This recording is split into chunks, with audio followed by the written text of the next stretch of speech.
Meghan Markle a révélé que les valeurs qu'elle avait développées dans son enfance n'ont pas changé malgré son mariage dans la famille royale. La duchesse de Sussex a déclaré que l'habitude d'économiser des coupons d'achat était ancrée en elle lorsqu'elle était enfant. Elle prétend avoir porté ce trait dans sa vie d'adulte et cherche toujours des codes promotionnels lors de ses achats en ligne. Meghan Markle a pris la parole lors d'une conférence en ligne organisée par le New York Times sur l'importance d'enseigner aux enfants la littératie financière. Elle a déclaré qu'il est important de fournir aux enfants une compréhension de ces questions importantes à un jeune âge, lorsque les valeurs sont susceptibles de s'enraciner afin qu'on puisse s'y fier tout au long de l'âge adulte. Elle a déclaré aux participants à la conférence, même si j'ai coupé des coupons en grandissant, et maintenant cela est également enraciné en moi, mes valeurs n'ont pas changé. Je n'achèterai jamais rien en ligne sans d'abord trouver un code promo, c'est toujours là, c'est une version moderne de la même chose. C'était enraciné en moi quand j'étais jeune. Imaginez à quoi ressemblerait le monde si vous enraciniez d'autres éléments de compréhension financière, en particulier chez une jeune femme.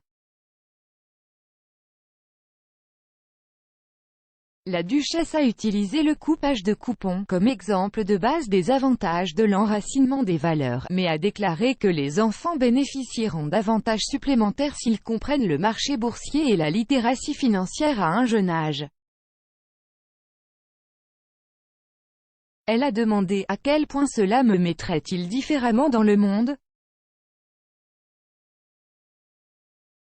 Lors de la conférence, Meghan Markle a également expliqué à quel point sa forte éthique de travail, transmise par ses deux parents, l'avait accompagnée à travers les différentes étapes de sa vie.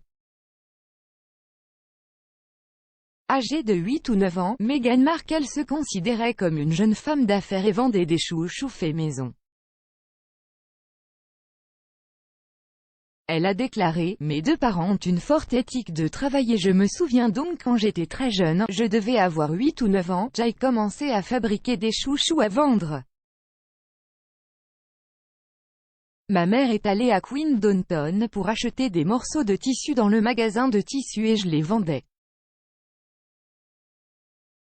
Je me souviens du sentiment de savoir que j'avais fait quelque chose et que j'avais investi en moi-même, et j'avais fait ce travail et j'avais été indemnisé pour cela.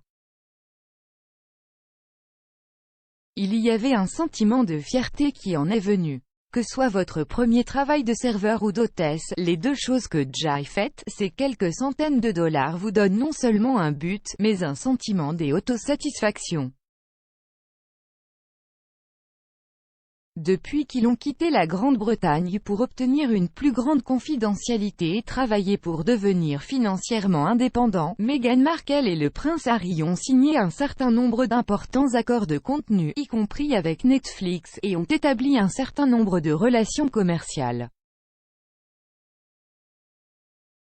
Plus tôt cette année, le couple a conclu un accord de 25 millions de dollars avec Spotify pour produire ce que le New York Post appelle des podcasts de bien-être et de réveil. Ils ont également créé la Fondation Archewell, une organisation à but non lucratif qui, selon eux, vise à élever et unir les communautés.